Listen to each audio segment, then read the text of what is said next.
Salut à toutes, salut à tous, bienvenue dans le supplément de Tech Café, là où on vous rajoute des éléments issus de notre veille, on vous partage un petit peu des réflexions complémentaires, les formats peuvent changer. La semaine dernière, vous aviez notamment une interview de la personne qui est derrière le site et la newsletter L'économiste sceptique. Si jamais vous avez envie d'en savoir un petit peu plus sur un traitement de l'économie et un regard sur l'économie, allez écouter cet épisode. Si vous voulez les incontournables de l'actu bien chaude, bien complète de la semaine, avec son lot d'intelligence artificielle, de chat GPT, d'anecdotes autour de la sécurité, de sujets dans le domaine de la sécurité et même un peu de jeux vidéo. C'est l'épisode précédent du flux du podcast, mais si vous voulez encore en savoir plus sur la tech de manière générale, vous êtes au bon endroit, vous êtes dans le bon épisode. Je suis Guillaume Vendée, podcasteur technophile enthousiaste, et je suis ravi de retrouver celui qui a complété sa veille cette semaine avec toutes ces infos du supplément de ce présent épisode. Salut Guillaume Poggiaspala, comment vas-tu? Mais oui, tout à fait, je supplémente. Tu supplémentes bien, je trouve. Ben oui, tout à fait. Et avant que je te laisse supplémenter à tort et à travers, je voulais revenir sur un sujet que j'ai mentionné dans un épisode. Je m'indignais de la fermeture du HomePod et du HomePod Mini qui faisait que, en gros, t'as pas Spotify dedans. Donc tu peux pas dire lance-moi cette musique, et tu peux même pas lui dire lance-moi cette musique sur Spotify. Tu vois, t'es obligé d'utiliser Apple Music. Et en fait, je disais ça et Julien m'a gentiment corrigé et complété ce retour-là par message privé. J'ai appris vraiment un truc, c'est qu'en fait c'est pas vrai, c'est pas du tout Apple qui bloque. Pourtant vraiment j'aurais pu l'imaginer. C'est pas Apple qui bloque parce que par exemple Deezer a fait une très bonne implémentation et donc c'est tout à fait possible d'appeler ton HomePod pour lancer de la musique sur Deezer. Je crois d'ailleurs sans spécifiquement lui demander de la lancer sur Deezer, mais en gros c'est très bien intégré et donc c'est Spotify qui a choisi de ne pas intégrer ça sur le HomePod, ce qui me laisse un petit peu pantois et un petit peu circonspect, j'allais dire. Mais bon, merci beaucoup en tout cas Julien d'avoir éclairci ce sujet et je me devais de relayer durant un épisode ces précisions. Et alors du coup dans un tout autre registre, Guillaume, de ton côté tu vas nous parler un petit peu de un sujet qui est dans la continuité. Cette fois-ci on va parler pas de nouveaux algorithmes d'intelligence artificielle, mais de nouveaux licenciements, parce que oui, c'est un temps fort de ce début d'année 2023, c'est le fait de réduire la masse salariale des entreprises de la tech, et ça continue à tort et à travers avec des entreprises auxquelles on pensait pas forcément, hein, Guillaume. Oui, la litanie des licenciements continue, hein, il y en a déjà eu beaucoup. C'est loin d'être terminé, il y a GitLab qui se sépare de 7% de ses employés, GitHub 10%, Yahoo 20%, Dell 5%. Alors ça représente bien sûr pas les mêmes volumes, hein, c'est quand même 6650 postes chez Dell contre 130 chez GitLab, mais ça montre que toutes les boîtes sont quand même fortement impactées. Et d'après le Financial Times, Meta se préparait par ailleurs à une nouvelle vague de remerciements, hein, donc en mars.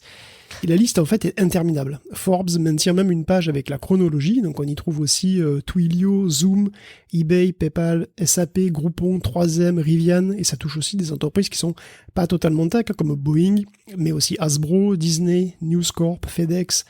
Et le plus beau, c'est que toutes ces économies coûtent extrêmement cher, parce que collectivement, Meta, Amazon, Alphabet et Microsoft vont dépenser 10 milliards de dollars en plan de restructuration et en indemnité de départ. Mais bon, l'important, c'est que ça marche. C'est un investissement. Mais surtout, mais ça a déjà marché. Regarde, l'objectif, c'est de rassurer Wall Street, et ça marche. Les actions remontent, et là encore, collectivement, les grosses boîtes ont rajouté 800 milliards à leur capitalisation boursière depuis l'annonce des licenciements. Nickel, les actionnaires, les investisseurs sont contents, c'est le principal. C'est d'ailleurs plus que, on pourrait dire, il se passe pas un jour sans qu'il y ait une annonce de licenciement, mais c'est pire que ça, c'est que chaque jour, il y a plusieurs annonces de boîtes qui licencient et des boîtes qui ont pignon sur rue et qui sont assez costaudes. Dans le cas de Yahoo, c'est assez dingue, je voyais l'autre jour qu'il y avait des offres d'emploi autour d'une nouvelle version d'un moteur de recherche Yahoo. J'ai peine à penser qu'ils puissent rattraper leur retard sur ce domaine, mais bon, on peut leur souhaiter bien du courage. Surtout avec les chatbots qui arrivent. Là, c'est ça, on est en train de passer à une nouvelle ère de la recherche et voudrait déjà se mettre à la page de l'ère passée, c'est pas gagné. L'ère passée, c'était aussi du côté de Twitter. Il y a une nouvelle ère qui s'est ouverte depuis le rachat d'Elon Musk. Où est-ce qu'on en est de la santé financière de Twitter, justement, Guillaume? Il est pas encore en faillite, puisque 300 millions d'intérêts ont été remboursés. Il est pas encore en faillite. par la boîte fin janvier. Voilà, ils ont remboursé leur première traite, on va dire, de 300 millions.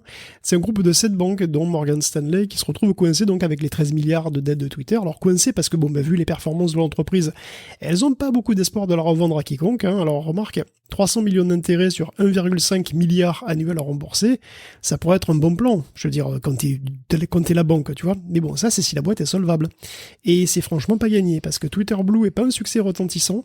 Alors, il a beaucoup occupé la une des médias, nous compris, bien sûr, mais tout compte fait, il y a moins de 300 000 personnes dans le monde qui ont pour l'instant souscrit au badge à $5 par mois. Donc aux US, c'est même 0,2% des utilisateurs, tout à fait, ça fait pas énorme. Hein. Et puis donc ça fait du coup quelques dizaines de millions de dollars par an, et c'est pas avec ça que Twitter va se maintenir à flot. Donc Musk a l'espoir que les entreprises paieront beaucoup plus pour avoir des badges business. Voilà, il voit déjà des badges gold à $1000 par mois, à destination des grosses boîtes qui veulent de la visibilité. Il veut monétiser aussi l'accès à l'API, ce qui est plutôt impopulaire, c'est un euphémisme.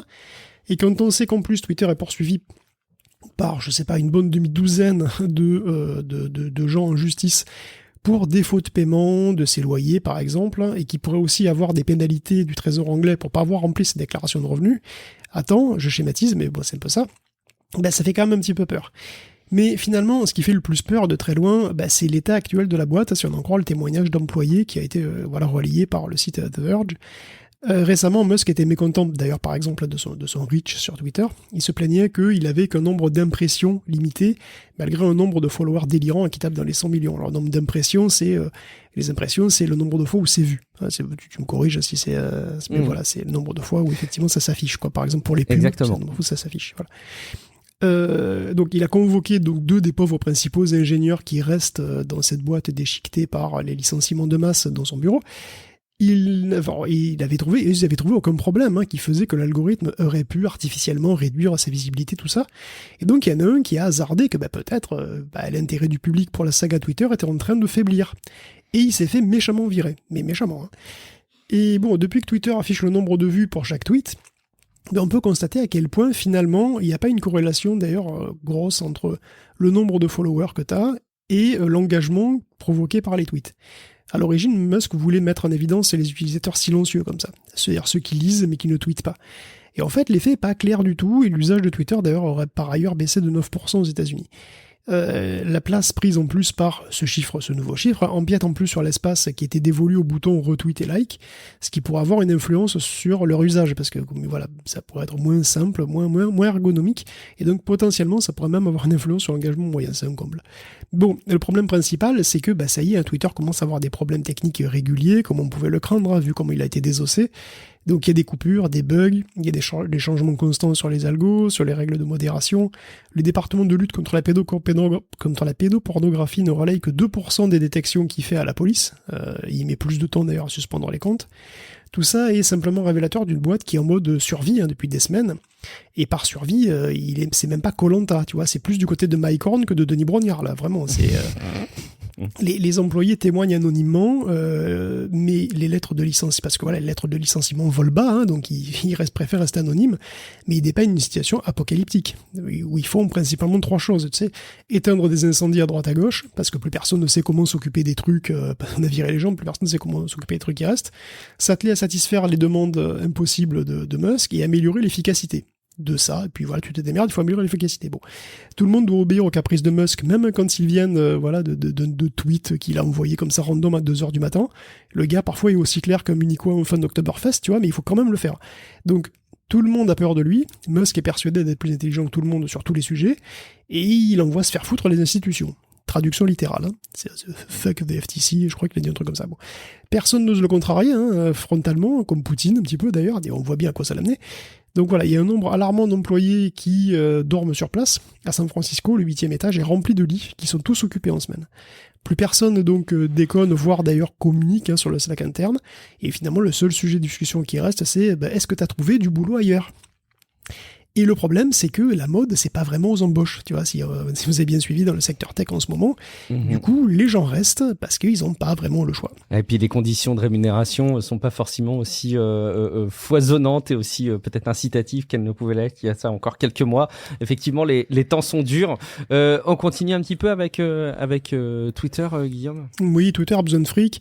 Et donc, il fait pas la fine bouche quand on est dans la pub. Les annonceurs sont devenus un peu plus frileux et on les comprend. Putain, quand on constate que Nokia, Mailchimp et Wall Street Journal ont vu leurs annonces apparaître sur des comptes néo-nazis et révisionnistes. Spécifiquement, l'association Media Matters, qui a constaté ça, l'a vu sur 5 comptes qui tous avaient le badge bleu Twitter Blue, bien sûr. Et loin d'être une erreur, d'ailleurs, ça pourrait être un nouveau normal, puisque les comptes hautement polarisants, on va dire, ont manifestement aussi un bon potentiel lucratif. Alors, si on se demandait pourquoi Musk avait fait une amnistie générale, voilà, et ramené sur Twitter des comptes conspirationnistes, suprémacistes, masculinistes, tout ce que tu veux, on a peut-être un début de réponse, parce que 10 des plus populaires dans cette catégorie-là, de ceux qui sont revenus, donc comme celui d'Andrew Tate ou d'Andrew Anglin, ramèneraient 19 millions de dollars annuels en revenus publicitaires. Alors, comment ils ont fait pour savoir ça ? En fait, c'est un calcul qui vient d'une statistique assez simple sur le nombre d'impressions des tweets de ces comptes sur une période de 47 jours, entre décembre et janvier. Donc, ils en ont compté 54 millions par jour, donc ça fait dans les 20 milliards d'impressions par an. Or, en moyenne, il y a une pub tous les 6,7 tweets. Et sachant qu'une pub Twitter, vous le saurez, c'est 6,46$ pour 1000 impressions, on arrive à 19 millions de bénéfices pour Twitter sur ces 10 comptes. 10 comptes controversés, on va dire. Et c'est que 10 comptes. Après, est-ce que ça va durer ? C'est pas clair. Amazon s'est quand même vu mettre en vedette, via Amazon Prime, là, chez Andrew Anglin. Andrew, c'est un mec charmant. C'est un mec qui écrit sur le Daily Stormer, qui est un site néo-nazi, antisémite et suprémaciste blanc. Il est par ailleurs un misogyne notoire, qui fait débat, même chez les suprémacistes eux-mêmes. Bref, je sais pas si Amazon va apprécier longtemps d'être associé à ça. Après, ça peut lui faire des clients quand même, je veux dire, des clients de qualité en plus. Du côté des régulateurs, ça gueule aussi. L'Europe a mis un carton jaune, je cite, à Twitter, d'après Reuters, pour sa légèreté dans le traitement de la désinformation. Donc il y a Thierry Breton qui allait carrément rencontrer Elon Musk, la chance, pour voir s'il avait bien compris l'histoire du DSA. Tu sais, le DSA qu'il faut respecter maintenant, tout ça. Parce qu'il a été voté l'an dernier, le DSA. Et entre autres, il responsabilise les plateformes et les oblige à lutter contre la contrefaçon, la haine en ligne et les fake news. Et en particulier contre les campagnes de propagande, pendant les crises ou les élections, ce genre de trucs. Il oblige aussi à la transparence dans les mesures qui sont prises. Et dans l'état où est Twitter, j'ai un peu c'est un peu l'impression que ça donne, c'est que c'est comme demander de faire du jogging 2 fois par semaine à un cancéro sous respirateur, quoi. Mais il faut quand même qu'il s'y colle, quoi. Alors bien sûr, Musk a tweeté que les objectifs de Twitter et de l'Europe en la matière étaient totalement alignés, bien entendu. Écoute, on va voir. C'est fou parce que il y a plusieurs personnes avec qui j'échange qui ne voient pas forcément Twitter disparaître, tu vois, même à court ou moyen terme. Et en fait, moi, quand je prends tout ça un petit peu mis bout à bout, je me dis, mais au bout d'un an, qu'est-ce qui reste de cette plateforme ? Qu'est-ce qui pourra rester ? Qu'est-ce qui va survivre ? Qu'est-ce qui va tenir sur le plan de la régulation, sur le plan de la santé financière, sur le plan technique ? Je trouve qu'il y a vraiment beaucoup d'inconnus. Et après, est-ce qu'il va y avoir autre chose à la place ? Je sais pas. Et s'il y a absolument besoin de quelque chose à la place, ça veut dire qu'aujourd'hui, ça rend des vrais services, serait une vraie attente. Beaucoup de questions qu'on va continuer à suivre. Tu voulais nous parler un petit peu de ce qui s'est passé d'ailleurs en Turquie, Guillaume, par rapport à Twitter ? Ouais, tu parles justement de l'utilité de Twitter, de son importance. Là, on l'a vu, puisque il y a eu effectivement cet énorme tremblement de terre en Turquie et en Syrie, et on en est à 35 000 morts. C'est dramatique, et ça a été l'occasion de voir aussi une énième coupure de Twitter le mercredi même. Et pourtant, dans un moment comme ça, Twitter peut sauver des vies. En fait, il a même certainement sauvé plein d'ailleurs. Les gens s'en servent pour envoyer leur position, leur situation, leurs besoins d'aide. Et dans ces moments critiques, on perçoit bien à quel point un outil comme Twitter peut être important et bénéfique. Et d'ailleurs, à l'occurrence, il a été impossible de l'utiliser une partie de la matinée, alors que les autres services en ligne n'étaient pas affectés. Donc il est légitime de se demander si c'était pas encore une énième tentative d'Erdogan de limiter la propagation du mécontentement de la population, parce que chaque fois en cas de crise majeure, évidemment les gens ne sont pas contents, ils le disent sur Twitter, et donc ils coupent Twitter. Voilà. Il y a eu un précédent, pas plus loin qu'en novembre.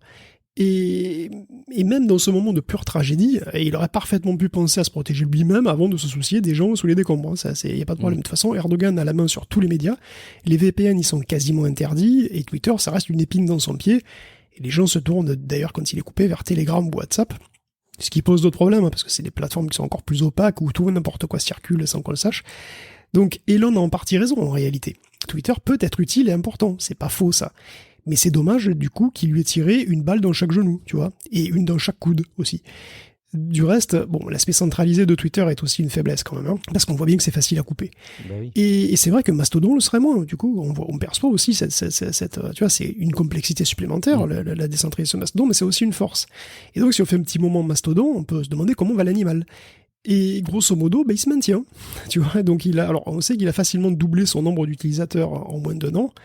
Et je vois passer des titres parfois qui disent peu ou prou, la hausse de Mastodon ne dure pas, ce genre de truc. Oui, c'est très souvent en fait, d'ailleurs, ces 15 derniers jours en particulier, j'ai l'impression, je sais pas, il y a beaucoup de journalistes qui se sont coordonnés pour montrer à quel point Mastodon, non, c'était pas l'Eldorado qui était annoncé. Il me semble pas d'ailleurs qu'il s'est été annoncé comme étant un Eldorado, hein, d'ailleurs. C'est une alternative qui peut croître, et ça n'a pas été une fuite massive des utilisateurs Twitter vers Mastodon. On en est très loin. Il y a eu clairement un report d'un grand nombre d'utilisateurs quand même. Et si on en croit les chiffres de la fédération, donc les chiffres officiels, en fait, non, il n'y a pas la hausse ne dure pas. Cette hausse, elle se maintient. Alors, en gros, ce qui s'est passé, c'est qu'en novembre, le nombre d'utilisateurs actifs mensuels a grimpé en flèche et il est un peu redescendu depuis. Mais on parle d'une stabilisation autour des 3 millions de personnes contre 4 quand on était au plus haut, sachant que c'était moins de 500 000 il y a 6 mois. Donc le nombre de posts aussi est en croissance régulière pour l'instant. En fait, tout semble stable. Donc ça pourra évoluer au gré d'un exode lors de la prochaine bourde de Musk. Hein. Mais pour l'instant, Mastodon a beaucoup grossi et conserve à peu près la masse qu'il a acquise. Donc en fait, oui, il y a eu un pic à 4 et là maintenant on est à 3. Donc les gens se disent ça dégage. Mais en fait à 3 on est relativement stable. Donc ça veut dire qu'il y a une partie des gens à qui ça n'a pas convenu, c'est certain, mais il y en a aussi une partie qui reste. Et d'ailleurs, c'est pas forcément de tout repos pour les administrateurs des instances. Parce que pendant très longtemps, Mastodon c'était niche, donc c'était pépère. On était entre soi. Mais bon, quand tu passes de 2000 à 40 000 utilisateurs, ça n'a plus rien à voir. Tu vois, ton hobby, ça devient un boulot à plein temps. Tu commences à voir les problématiques d'un vrai réseau social. Les gens se trollent entre eux, ils se tapent, ils postent des horreurs, tu dois courir après. Bon, sans compter que les frais de serveur explosent. Parce que ce que tu peux limite gérer sur ton ancien PC bureautique recyclé, là, au fond de au fond de ta chambre, tu peux éventuellement, tu sais, quand t'as quelques dizaines de personnes, quelques centaines de personnes, mais ça passe plus du tout quand t'as 20, 30 fois, 100 fois plus de monde. Créer une instance Mastodon, c'est pas forcément de tout repos. Donc si ça vous tente, lancez-vous, c'est très sympa, mais c'est pas forcément, ça peut être un truc compliqué. Mais justement, si ça vous tente, il y a Cloudflare qui a lancé un projet qui s'appelle Wildbeast, et qui vous donne clé en main une instance Mastodon hébergée dans leur cloud que tu peux customiser, déployer. Donc en fonction du trafic, ça sera pas forcément gratuit, hein, parce que tu peux tout tester pour 0€. Après évidemment, si tu commences à avoir beaucoup de trafic, et puis si t'es amené à penser à faire un truc plus pro, hein, avec des systèmes de sauvegarde, etc., bon, faudra payer à un moment, c'est sûr. Mais bon, ça pourrait être sympa de se lancer. Ouais, mais enfin, ça a forcément un coût de faire un serveur Mastodon. Donc après tout, si tu as cette première étape de gratuité avec la validation du dispositif et qui permettait ces choses par étape, c'est une chouette solution. Tu fais pas un serveur pour 50 000 personnes gratos, hein, ça c'est. Eh ben voilà, c'est ça, c'est l'éternel sujet. Et au passage, hein, je redis à quel point le fait d'avoir un client qui soit un peu agréable aussi, et notamment c'est le cas de pour moi Ivory sur iOS, qui est développé par ceux qui avaient fait Tweetbot, et franchement le fait d'avoir un client qui soit un peu ergonomique et un peu bien pensé, c'est aussi très sympa, et moi ça m'encourage à continuer, et je reste marqué par ce que j'attribue, ne m'en voulez pas, hein, si vous avez cette opinion là, mais une forme de paresse intellectuelle qui consiste à dire Mastodon c'est compliqué. Je suis désolé, j'affirme un peu le sujet, mais je trouve pas que Mastodon soit compliqué. Et alors oui, effectivement, si tu compares avec la création d'un compte Twitter, forcément, on est dans une démarche un petit peu plus engagée. De là à dire que ce soit compliqué, je sais pas, je trouve que c'est un petit peu compliqué d'arriver à cette conclusion, mais bon. On continue, Guillaume, après les actions d'Elon Musk en faveur de Twitter, on parle un petit peu de son autre lubie de connexion du cerveau avec Neuralink. Ouais, décidément, le management à la Musk fait des merveilles, hein, puisque Neuralink est aussi épinglé pour une gestion assez cavalière de pathogènes super dangereux. Rien que ça. Alors déjà que la boîte est sous le coup d'une enquête pour mauvais traitement sur les animaux, voilà que maintenant elle est accusée d'avoir retiré à la va-vite des implants de singes décédés. Bon appétit. Faut aller vite. Voilà, faut aller vite, faut être efficace. T'as vu chez Twitter, faut aller vite. Quitte à se planter et à opérer le mauvais bouton, apparemment. Voilà, là, sur l'implant retiré, il y avait, je cite, tout un ensemble de pathogènes, dont, attention acrobatie, un staphylococcus et une klebsiella. Alors je pense que c'est une fille à Klebsiella à la fin. En fait, c'est 2 bactéries qui filent des trucs dégueulasses comme des pneumonies, des infections, des méningites, etc. Et ils ont aussi repéré un virus de l'herpès et une Corynebacterium ulcerans qui est la cause d'une maladie courante chez le singe mais qui peut provoquer une diphtérie. Donc bon appétit. Et voilà, qu'on ait retrouvé tous ces petits micro-organismes adorables sur des outils de laboratoire, du matériel de recherche expérimentale, tout ça, là, c'est pas très normal. Selon le comité des médecins pour une médecine responsable, c'est aussi eux derrière la plainte contre la maltraitance animale. Des implants n'auraient pas été correctement nettoyés, ils auraient été transportés tels quels dans des boîtes ouvertes, alors que normalement t'as des trucs avec plusieurs couches et tout. Enfin bon, le personnel formé au lance-pierre. Bon, en gros, ils accusent Neuralink de faire leurs expériences comme des gros cochons qui risquent de filer la ch'touille à tout le monde. Donc ça donne pas vraiment confiance pour les prochains tests de Neuralink à venir sur l'être humain, qui, je le rappelle, si la FDA l'autorise, auront lieu cette année. Ouais, c'est pas forcément sûr que ça se valide aussi vite que prévu.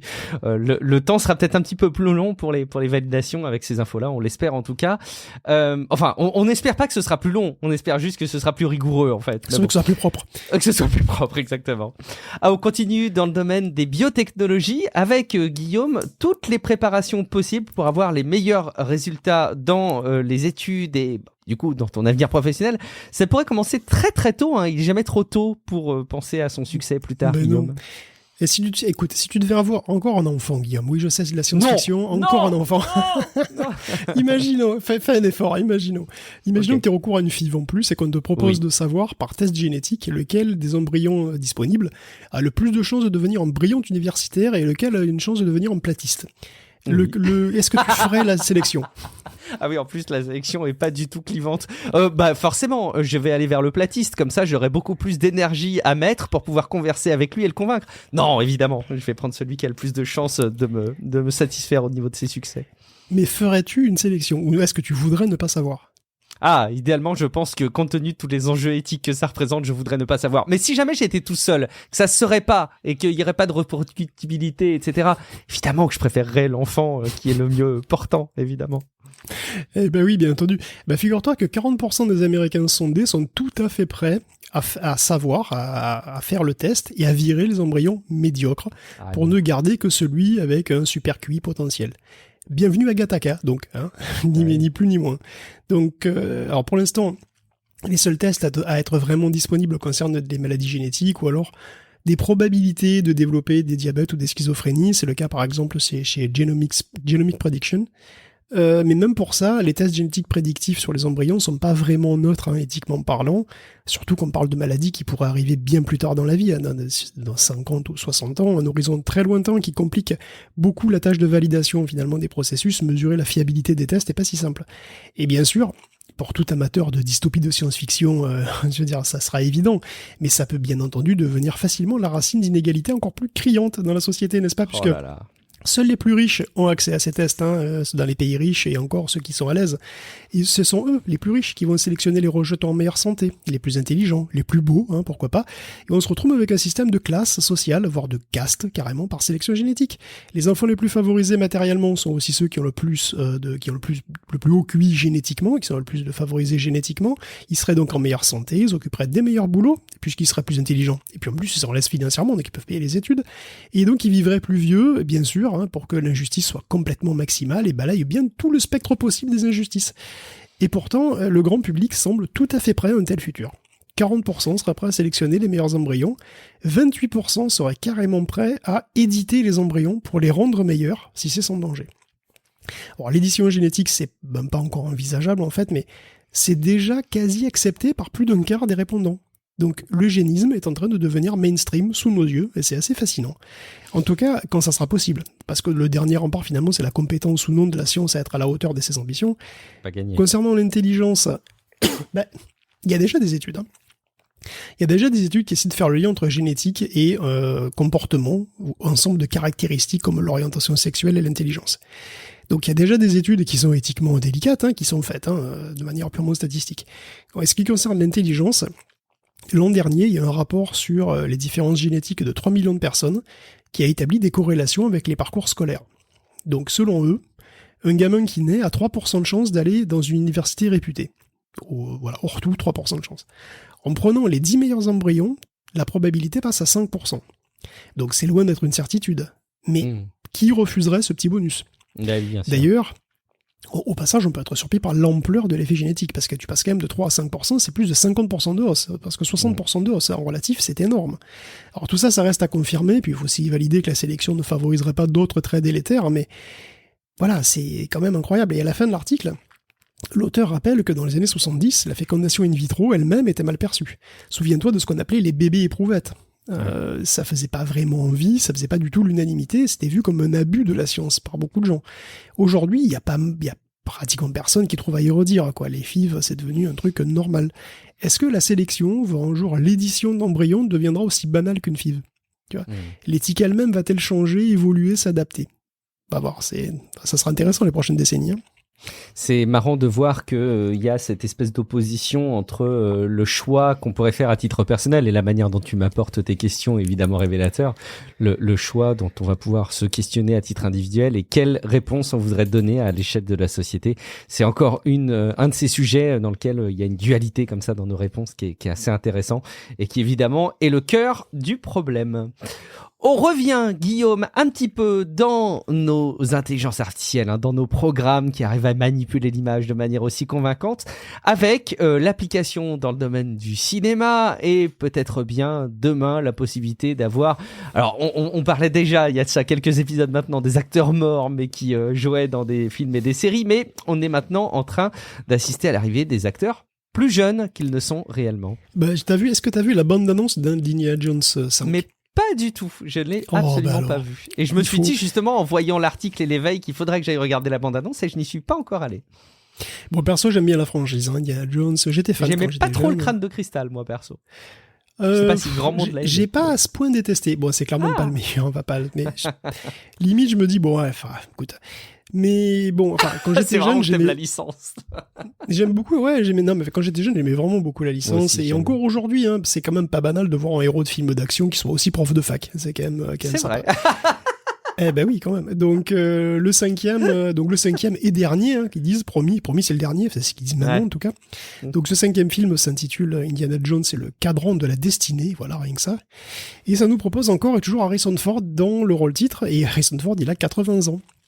Et ça me file un sacré coup, mais il a 80 ans. Alors Joe Biden aussi, donc je sais pas, c'est vraiment un gros souci. Tu vois, la retraite aux États-Unis, c'est un gros souci quand même. Les mecs, ils bossent toujours quand même, c'est 80 ans. Ils partent plus, les vieux, ils partent plus. Bon, enfin en tout cas, comme le titre, c'est le cadran de la destinée et c'est pas le jardin de l'EHPAD, on se doute qu'il y a un max d'effets spéciaux parce que Indiana Jones, il est jamais à l'écran aussi vieux qu'en nature. Dans certaines scènes, il est même carrément trentenaire. Comme à la grande époque, l'époque où, tu sais, on arrachait les cœurs en criant Kalima, bon.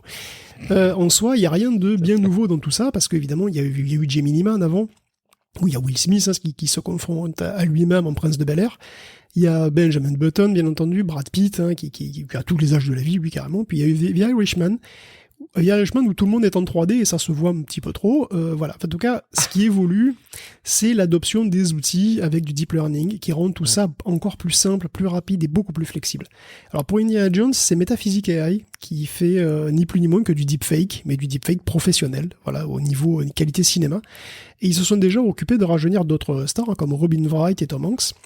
Alors pour Indiana Jones, en plus, ils ont eu accès à une belle quantité de métrages d'Harrison Ford, dans ses meilleures années. Des films, mais aussi des rushs exclusifs, des trucs que nous, tous les rushs qu'ils ont tournés, tout ça directement fourni par les studios. Donc de quoi faire autant de deepfakes photoréalistes d'Harrison Ford que souhaité. Et en fait, la technique est tellement flexible, tellement plus flexible que les anciennes, alors parce que les anciennes, en fait, c'était des masques 3D minutieusement recréés par des artistes, c'était un truc de fou. Là, elle peut carrément être utilisée en temps réel, en direct, sur un plateau télé. D'ailleurs, il y a une émission d'America's Got Talent, où il y a un sosie d'Elvis Presley, qui chantait sur scène, pendant que le vrai Elvis, en tout cas un deepfake quasi parfait d'Elvis, a été projeté sur un écran géant juste au-dessus de lui. C'est absolument bluffant. Il y avait une autre prestation aussi d'un faux Simon Cowell, qui était vraiment bluffante. Alors, vous l'avez remarqué d'ailleurs, j'ai cité pas mal de noms déjà. J'ai cité Tom Hanks, Will Smith, Robin Wright, Robert De Niro. Le rajeunissement des acteurs, c'est pas du tout une nouveauté, ça se banalise en fait complètement.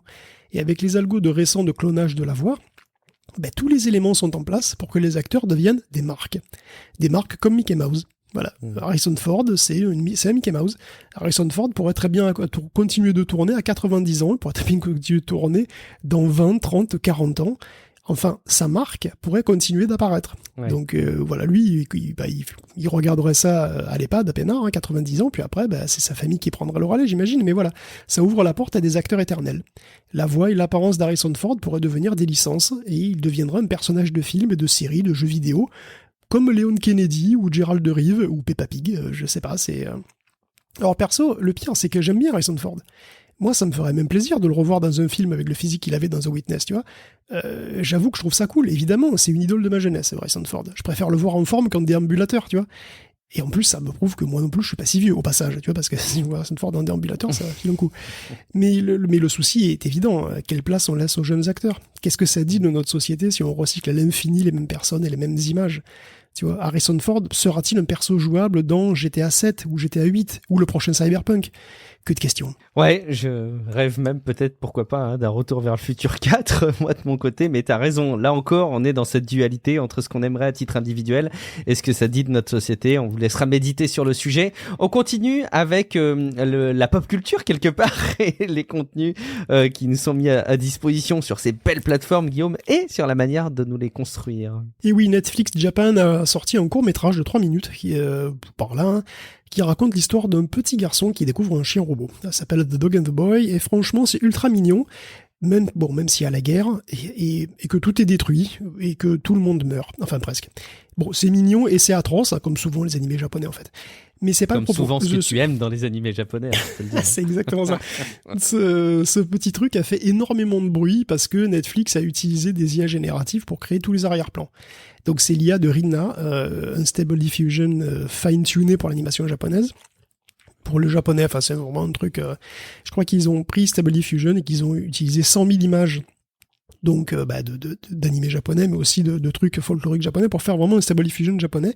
Et donc... ce qu'ils ont fait, c'est qu'ils ont dessiné, donc c'est des artistes, des vrais artistes en gros, qui ont dessiné à la va-vite des croquis pour les arrière-plans, et après ils ont donné ça à l'IA qui en a fait des trucs beaux, et ensuite ils ont retouché pour que ça colle. Donc en gros, ils ont donné une cohérence à tout ça, mais tout de même, ça a été très vite, parce que Stable Diffusion, Rinna, vient officiellement de remplacer un illustrateur professionnel dans une énorme boîte qui s'appelle Netflix, quand même. Donc il y a eu un backlash immédiat, bien sûr. De son côté, Netflix se dit fier, carrément, de ce projet qui contribue, il l'espère, à améliorer et rendre plus flexible le travail dans le domaine de l'animation du futur. Je cite, Ryotaro de Makihara a dirigé le court-métrage, lui, et défend évidemment son usage des outils de Rinna par des arguments classiques. Ça a libéré du temps, parce que les gens n'ont pas fait les arrière-plans ou pas trop, quoi, donc ça a libéré du temps pour se concentrer sur le reste. À se concentrer sur seul ce que les humains peuvent faire. Donc voilà, les animations, l'histoire, etc. Bon, pour l'instant. Le problème, c'est que le boulot d'animateur et celui d'illustrateur d'arrière-plan, c'est que... dans ceux qui font le matte painting, en fait, c'est pas exactement le même. Et c'est aussi important que ça soit, fait, tu vois, de bien quand même, parce que pour la direction artistique, pour le récit, les arrière-plans sont extrêmement importants. Et pourtant, les artistes qui font ça sont déjà considérés comme faiblement créatifs, comme des artistes secondaires souvent. Concrètement, si tout le monde utilise Rinna, ça va mettre 90% des illustrateurs spécialisés au chômage. La plupart des studios seront très contents, mais ça va rendre encore pire une situation qui est déjà très loin d'être idéale, parce que le monde du manga, le monde de l'animation, c'est déjà très dur. Le travail est très très intense, pendant de très longues heures, la paye elle est faiblarde, et le boulot est de plus en plus précaire. Donc il n'est pas évident d'être super optimiste, en tout cas dans un premier temps, quant à l'impact positif de l'IA sur le secteur. Parce que oui, c'est un outil qui peut libérer du temps, compenser une pénurie de main-d'œuvre, ou rendre possible des œuvres qui n'auraient pas eu le budget pour voir le jour. Mais c'est aussi clairement un outil pour les grosses boîtes pour réduire les coûts et accroître les marges. Il y a clairement un facteur éthique dans tout ça. L'éthique professionnelle, l'éthique du métier, mais l'éthique, ça risque malheureusement de ne pas peser bien lourd quand on voit le zèle avec lequel les boîtes réagissent pour virer les gens et faire remonter leur action. Voilà, donc les inquiétudes et le combat des artistes sont légitimes, alors les IA seront utilisées forcément de ces deux manières-là à la fois, mais bon, un jour on devra faire le bilan et je sais pas, on espère un bénéfice net, quoi. Ouais, c'est pas évident d'en avoir un sentiment positif forcément, mais c'est une observation des évolutions technologiques. J'ai l'impression que l'histoire se répète quand même sur les avancées industrielles et je suis pas certain qu'on puisse mettre beaucoup de recul là-dedans. Je suis pas certain qu'on puisse vraiment freiner les choses. J'ai l'impression qu'on assiste à un mouvement assez fort et qu'on pourra pas faire grand-chose pour que ça change. Après, de là, effectivement, peut-être le truc que je retiens qui est le plus gênant quelque part, c'est la fierté qu'affiche Netflix sur le sujet. De là à afficher une fierté là-dessus, c'est peut-être plus compliqué. Mais bon, écoute. Comme on peut tout optimiser, Guillaume, est-ce que il n'y a pas des choses auxquelles on n'avait pas forcément pensé, mais qu'on pourrait revoir, notamment le dessin assisté par intelligence artificielle des composants? Est-ce qu'on pourrait imaginer demain une chronique des composants qui mettrait en lumière tout ce que l'intelligence artificielle a pu apporter dans ce domaine? Mais n'attendons pas demain, puisque les algorithmes de deep learning se démocratisent déjà chez les fabricants de puces. Il y a ST Microelectronics et SK Hynix qui ont utilisé des outils de Synopsys, par exemple, qui est spécialisé dans l'optimisation du design. Donc une puce, effectivement, c'est un circuit qui est ultra compliqué, qui est constitué d'une myriade de composants, d'unités différentes. Et il y a souvent beaucoup de façons de les disposer, finalement, pour arriver au même résultat fonctionnel. Sauf que certaines sont plus efficaces, certaines prennent moins de surface, ou consomment un petit peu moins d'énergie, etc.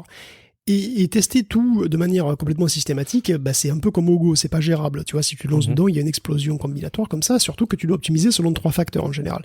La consommation, la performance et la surface. C'est ce qu'on appelle le PPA, souvent, c'est leur Power Performance Area.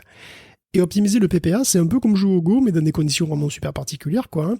Et on sait que les algos de deep learning arrivent à être très efficaces, finalement, pour deviner le meilleur design.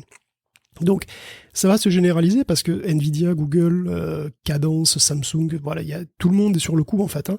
Et là, Synopsys, c'est un autre acteur qui offre ses prestats, donc il a offert à ST Microelectronics, par exemple, qui est une boîte franco-italienne, et qui a utilisé leur service cloud pour multiplier par 3 leur productivité et améliorer leur optimisation PPA. Alors, quand il dit ça, je pense pas qu'il veuille dire que ce soit 3 fois meilleur en termes de performance, quoi que ce soit, mais ça me paraît vraiment très gros.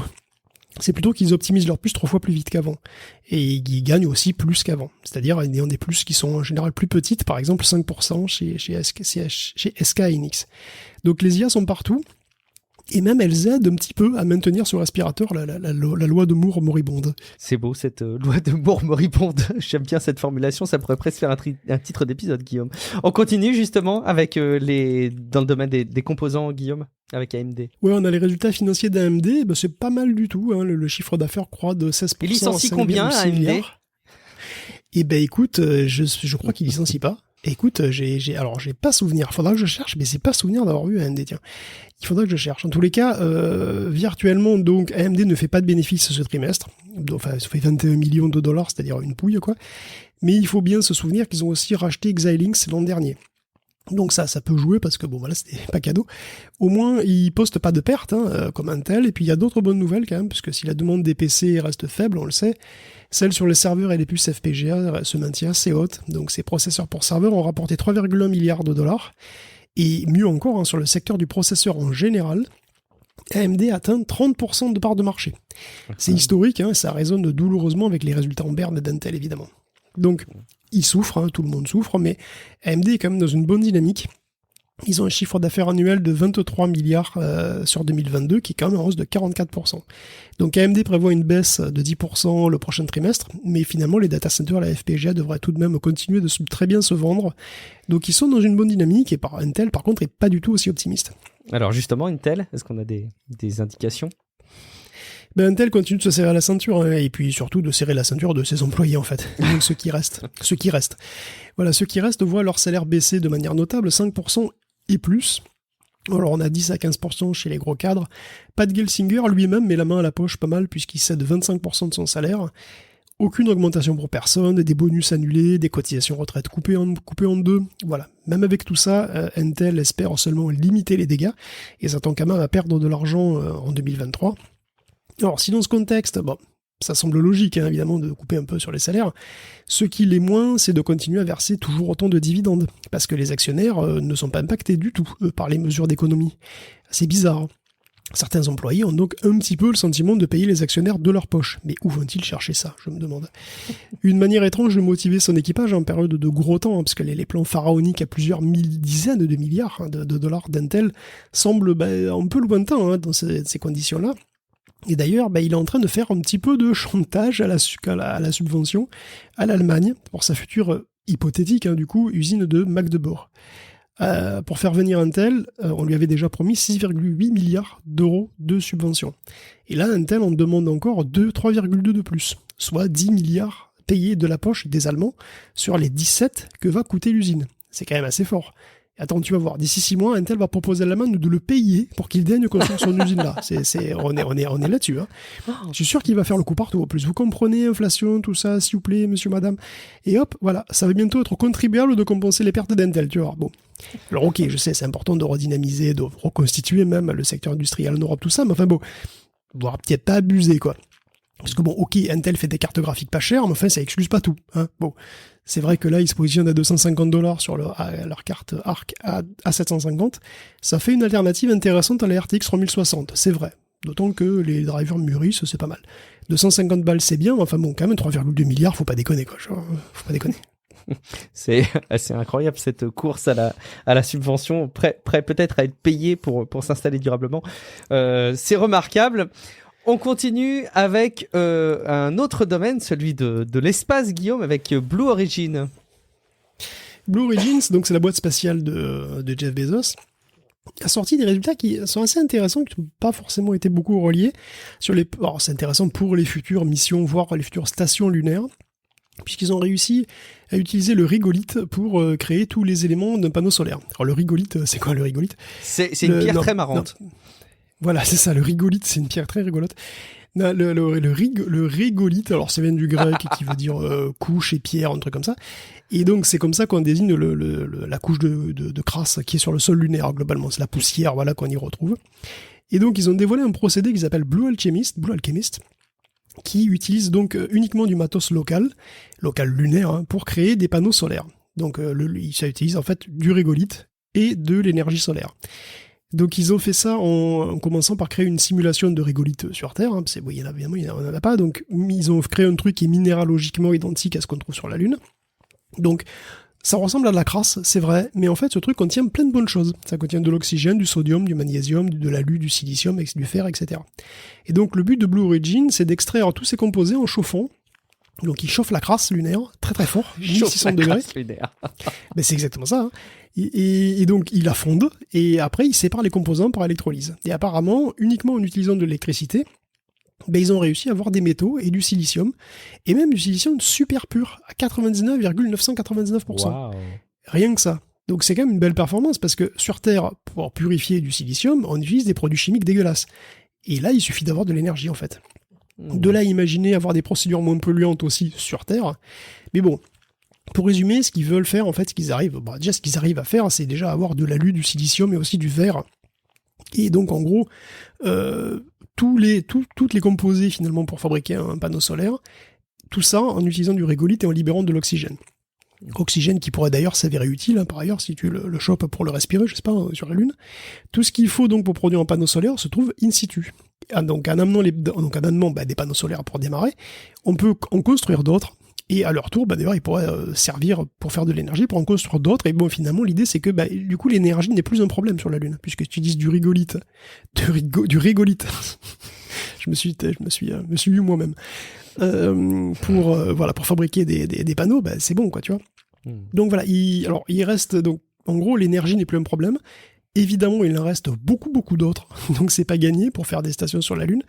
Mais bon, voilà, trouver des solutions pour utiliser les ressources in situ, c'est très cool, et ça sera probablement une composante fondamentale à des futures stations pérennes sur la Lune ou sur Mars ou plus loin. Intéressant, rigolite. Qu'est-ce que c'est ? C'est drôle. Pardon. Je suis fait avoir tout seul, ça. C'est magnifique. On continue, Guillaume, avec la fabrication des iPhones. Tu as identifié une petite enquête qui est parue notamment sur restofworld.org, un site, décidément, à chaque fois, je vois des papiers qui sortent sur ce site qui sont terriblement intéressants. Il faut que je bookmarque plus activement ce site internet, Guillaume.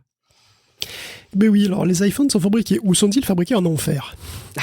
Il y a un long article, effectivement, de Rest of World qui décrit la situation de plusieurs jeunes Chinois qui ont travaillé pour Foxconn avant et pendant la crise Covid, et d'ailleurs pendant les révoltes à iPhone City, qui ont causé l'arrêt des chaînes et des soucis d'approvisionnement récents pour Apple. Donc le travail chez Foxconn, c'est pas rigolo. Hein. C'est en tout cas, dans les cas qui sont décrits, quoi, hein, c'est du travail à la chaîne. Donc du genre attacher 600 câbles et visser 1200 vis par jour de 10 heures dans une pièce sans fenêtre, hein, avec des chefs d'équipe qui tiennent plus du maton, voire du capot, voilà, avec des pauses pipi retenues sur salaire. Des pauses déjeuner les plus courtes possibles, voilà, toujours engueulé pour pas être assez rapide, pas être assez efficace, harceler en permanence à la limite de l'insulte, le tout en dormant dans des pièces de 6 mètres carrés. Pourtant, il y a divers sons de cloche, parce que beaucoup, il y a beaucoup qui supportent difficilement tout ça, mais il y en a d'autres qui sont plus nuancés, parce qu'après tout, le boulot chez Foxconn n'est pas plus dur que beaucoup d'autres, et au moins il est bien payé. C'est ce que disent certains, parce que si les ouvriers acceptent de venir, finalement, et en connaissance de cause, tout le monde sait comment ça se passe chez Foxconn, c'est parce que la boîte paye bien, parfois même 2 fois mieux que la moyenne. Là, si tu fais des heures sup. D'ailleurs, c'est marrant parce que souvent les heures de base ne sont pas attrayantes, c'est les heures sup qui sont attrayantes, qui peuvent tout changer, à tel point que si un chef d'équipe veut te punir, il te prive d'heures sup. Bon, l'un dans l'autre, entre pragmatisme et fatalisme, beaucoup partent de chez Foxconn pour y revenir un an plus tard à la faveur d'une offre de la boîte, presque en forme d'événement ou de challenge promotionnel organisé sur WeChat. Et c'est peut-être ça le plus étonnant en fait, la manière dont Foxconn a complètement ubérisé sa masse ouvrière. Ça vient sans doute d'Apple en grande partie aussi, parce qu'Apple n'aime pas les stocks, il fait de la fabrication just in time, juste à temps. Un flux tendu. Il a du flux quasi tendu, effectivement, hein, ce qui fait que les moments de l'année où il se vend le plus de téléphones, c'est-à-dire Noël, Black Friday, etc., sont aussi ceux où Apple commande en masse. Et de fait, les ouvriers chez Foxconn sont devenus des saisonniers. D'ailleurs, il n'y a aucune friction au départ. Tu pars, c'est tout. D'autres arrivent presque aussi facilement. Le turnover est permanent, totalement intégré à l'organisation générale, et quand Apple a besoin, Foxconn fait des promos sur WeChat. Voilà, il fait genre le 60 Days Challenge, voilà, rester 60 jours et gagner le double. Ça ressemble à un défi, peut-être parce que ça en est un, de supporter la cadence pendant 2 mois, mais vu la paye, ils n'ont pas de mal à trouver des candidats. La paye est extrêmement importante, donc, et quand Foxconn, après avoir confiné ses ouvriers à cause du Covid, s'est manqué là-dessus, ça a été la goutte d'eau, ça a déclenché les révoltes et les départs massifs dont on a parlé. Mais depuis, avec l'assouplissement des politiques Covid, c'est rentré dans l'ordre. Alors, vous devez bien régulièrement passer 10 heures dans une pièce confinée avec quelqu'un qui crache ses poumons, mais bon. Tout ça, ça fait une masse salariale instable, totalement morcelée, ils n'ont pas trop de risque de syndicalisme, je pense. Pourtant, dans les années 2010, les ouvriers restaient encore à l'année dans une usine. Mais depuis, le secteur des services s'est beaucoup développé, en créant d'autres types d'emplois, puis les jeunes sont devenus plus urbains et moins enclins aussi à passer leur vie sur une chaîne de montage. Mais bon, comme il faut bien manger, les usines recrutent quand même toujours, tu vois, mais le turnover a beaucoup augmenté, et Foxconn en a fait un mode de vie, bien adapté aux demandes saisonnières de ses clients, et en particulier d'un de ses principaux clients. Donc finalement, les iPhones sont faits dans une sorte d'enfer, mais pour un temps limité et variable. Un purgatoire, en somme. Ouais, d'ailleurs, on pointe du doigt les iPhones parce que c'est très documenté et je pense que ça doit être évidemment assez représentatif. Et derrière toute cette image parfaitement léchée, respectueuse de l'environnement, il y a cette réalité-là. Il faudrait qu'on puisse se pencher au global sur les usines qui fabriquent évidemment les smartphones. Mais oui. Au sens large. Mais d'ailleurs, c'est ce que je disais. Enfin, les conditions de travail à Foxconn ne sont pas pires que dans beaucoup d'autres endroits. Oui, ça a été bien mentionné. Donc là, on parle de Foxconn en l'occurrence. Ils ont suivi des gens qui ont travaillé là-bas. Mais ça veut bien dire ce que ça veut dire. Effectivement, pas très réjouissant de voir où on en est arrivé. Tu sais, j'ai l'impression d'ailleurs que le frein que va nous obliger à mettre peut-être trop tard, hein, mais à marche forcée, le réchauffement climatique et les actions qu'il va falloir prendre derrière vont contribuer à mettre un frein aussi là-dessus. Mais bon, évidemment, c'est pas tout de suite et ça va pas être aussi soudain que ça. Et ça va poser des problèmes politiques et économiques dont je veux même pas. Les enjeux géopolitiques, c'est clair. Tu vois, d'ailleurs, c'est marrant. Hein, je fais un petit aveu, je fais une petite parenthèse, mais quand je repense à des interventions de Jean-Marc Jancovici, qui vraiment, moi, humainement, m'a gonflé, mais qui sur le fond est très bon pour sensibiliser et te remettre l'église au milieu du village, comme on dit. Moi, au début, quand il prenait la parole autour des enjeux géopolitiques sur le réchauffement climatique, ça faisait partie des petites choses où, tu vois, je creusais pas trop au niveau de mon cerveau et je me disais, ça va, c'est un peu exagéré, quoi. Non, non, je pense qu'effectivement, si on rattache tout ce qui va être amené au réchauffement climatique et les actions qui vont en découler, qui vont être nécessaires, je pense qu'effectivement, d'un point de vue géopolitique, il y a des choses assez dingues qui vont se passer. Et sur le plan humain, ça va être violent. Bon, bref, allez, pardon, je termine cette parenthèse et je vais aussi apporter, on va aussi apporter un petit peu d'infos. Bah tiens, on parle de réchauffement climatique, de la transparence sur le minage de Bitcoin aux États-Unis, Guillaume. Oui, et même des toutes petites news crypto pour finir avec deux infos qui montrent bien aussi que l'ambiance est à plus de régulation, quoi. Donc d'un côté, il y a Paxos qui s'occupe des Binance US dollar. Donc c'est le stablecoin de Binance qui est donc adossé à l'US dollar. Il est sommé donc Paxos par les autorités les autorités américaines d'arrêter de vendre du Binance, du BUSD, pardon. Donc Paxos, pourtant, a toujours communiqué comme étant très clean côté régulation. Tu sais, il était un petit peu le bon élève en la matière. Donc il était géré par le NYDFS, donc c'est le département des services financiers de New York. C'est donc un peu étonnant qu'il soit visé au premier abord. Alors il semble que il soit sous le coup d'une enquête de la SEC, précisément pour, je cite, plusieurs problèmes non résolus reliés à Paxos et à sa relation avec Binance à travers le BUSD. Donc une action pour violation du droit des investisseurs pourrait suivre. C'est assez flou quand même, mais on peut dire que ça montre que les stablecoins sont clairement dans le viseur des autorités. Il faut dire que dernièrement, il y en a quand même pas mal de stablecoins qui se sont pas révélés vraiment très très stables. Et donc, évidemment, leur cours est censé ne pas varier, donc ça donne confiance, et manifestement, c'est pas toujours de manière justifiée. Donc le BUSD semble donc être la dernière en date à passer sur le grill, on verra bien ce qui en sortira plus précisément. Et oui, concernant le Bitcoin, là aussi l'attention des pouvoirs publics se renforce puisque les démocrates demandent aux agences fédérales d'obliger les mineurs à publier leur consommation électrique et leur empreinte carbone. En fait, ça fait suite à des demandes plus ou moins ciblées déjà qu'il y avait eu l'an dernier et qui sont pour l'essentiel restées lettres mortes. Donc les mineurs sont partis de Chine, ils sont passés par le Kazakhstan où ils ont cassé le réseau électrique et finalement c'est aux États-Unis qu'une bonne partie se retrouve. Mais bon, entre les tensions sur le réseau de certains États et le push dans la lutte contre le changement climatique, ça risque de pas être aussi peinard que ça. Bon, perso, vous savez, de toute façon, je souhaite qu'on débranche Bitcoin, parce que voilà, et tout est crypto proof of work. D'ailleurs, notez que j'ai rien de particulier contre les autres cryptos qui sont sobres en énergie, quoi, tu vois, mais bon, c'est les proof of work, je vois pas du tout pourquoi on les garde. Et bon, j'ai eu un espoir d'ailleurs que le minage devienne définitivement non rentable vers novembre, quand il est tombé vers 15 000 $. Ouais. Mais mes espoirs ont été déçus. Inexplicablement, il est remonté autour de 20 000 et il semble pas vouloir redescendre franchement. Franchement, d'ailleurs, je comprends pas pourquoi. Pourquoi il est remonté mi-janvier? Pourquoi il résiste? Qu'est-ce qui est plus favorable aujourd'hui économiquement qu'avant mi-janvier? Je sais pas. D'ailleurs, personne ne comprend rien. Sur les sites spécialisés, chaque jour, la moitié des experts le voient remonter, l'autre se casser la gueule. Tiens, encore aujourd'hui, j'ai inventé rien. Crypto News, aujourd'hui, un expert de Bloomberg prédit que le Bitcoin va s'effondrer. Et sur le journal du coin, je lis, le patron de Pantera est très confiant, bientôt le bull run. Et bientôt, et bien sûr, il y a aussi toujours Kiyosaki, je sais plus qui, là, qui prévoit le Bitcoin à 500 000 $ en 2025. Bon, écoute, voilà, j'en viens à me demander quand même, j'en viens à me demander s'il n'y a pas une manipulation des cours derrière, cette stabilité. Même. Vous allez me dire que je fais mon complotiste. Je fais mon complotiste et vous avez raison parce que j'ai pas de preuves. Voilà, je sais pas. Par contre, c'est déjà arrivé. Un phénomène comme ça s'est déjà passé en 2017. Il y a un prof de finance à l'université du Texas qui a analysé 200 gigaoctets de données de trading pour découvrir que le cours du Bitcoin avait été artificiellement pompé par une seule unité. Une espèce d'énorme baleine qui achetait quand ça tombait et qui utilisait les fluctuations pour se refaire. Et il achetait en fait en Tether, une autre monnaie, supposément stable d'ailleurs, mais qui était en fait produite en grande quantité, ce qui permettait d'avoir du Bitcoin à pas cher et de faire plus facilement monter les cours. Et il y a tout un long article là-dessus. Alors c'est pas vraiment l'article à Yahoo que j'ai pointé, mais il y a tout un long article sur cette enquête de 2017 qui est assez intéressant. Donc je sais pas, est-ce qu'il y a un truc analogue qui se passe aujourd'hui, va savoir. Bon, pour l'instant, il y a pas de preuves. Donc écoute, voilà, je fais purement mon complotiste, j'ai pas de preuves, mais je trouve ça vraiment bizarre. Non, j'allais dire des choses, mais effectivement, ce serait dans la directe continuité de ce que tu viens de dire, à savoir, moi non plus, j'ai pas de preuves, mais on pourrait supposer que. Mais bon, on va pas s'en sortir. C'est sans fin. Merci beaucoup, Guillaume, pour cette revue qui complète habilement la veille de la tech de la semaine, avec toute cette myriade de petits sujets. On est ravis que vous puissiez nous écouter semaine après semaine et que vous écoutiez les suppléments de Tech Café. On est ravis aussi de prendre connaissance de de vos avis sur Apple Podcasts, Podcast Addict, toutes vos réactions et vos commentaires. On est évidemment très enthousiaste à l'idée que vous puissiez envisager de partager l'émission à votre entourage. Alors ça peut être au travers des réseaux sociaux, ça peut être au travers de vos relations professionnelles, auprès de vos amis. Vous le savez, hein, vous avez parfois des personnes dans votre entourage qui sont assez curieux de la tech, mais qui ne demandent qu'une chose, c'est accéder directement à l'info.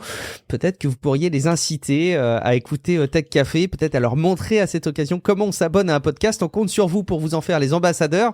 En attendant, on vous propose aussi de nous retrouver sur Patreon, patreon.com/techcafé, pour nous soutenir et puis vous garantir la parution des épisodes de Tech Café semaine après semaine. Et même, si vous voulez aller décidément au plus loin possible, vous pouvez nous contacter à titre individuel. De ton côté, Guillaume, où est-ce qu'on peut te retrouver ? Mais moi, je pense qu'on va me retrouver devant mon vidéoprojecteur à me faire une petite séance, une petite intégrale Indiana Jones. Ah oui. Et voir si vraiment le 4 est aussi nul que ça. En fait, je l'ai vu au Cinoche et je m'en souviens pas plus que ça. C'est alors pas un mauvais signe d'ailleurs. Le 4 est bien. Le 4 est bien jusqu'à ce que tu vois la fin. Et en fait, une fois que tu te dis à la fin, tu te dis non, il était vraiment nul. Je crois que c'était. Non, mais je crois que déjà Chia LeBeouf, déjà c'est un problème en soi. Mais bon. Mais ça me donne envie aussi de revoir la trilogie. Mais c'est vrai que j'ai pas de souvenir en fait. Mais oui, mais évidemment. J'ai bien dit la trilogie. Merci beaucoup Guillaume, je suis Guillaume Vendée, vous me retrouvez sur guillaumevendée.fr. Et puis on vous dit bien entendu rendez-vous dans quelques jours maintenant dans un prochain épisode de Tech Café. Ciao à toutes et à tous.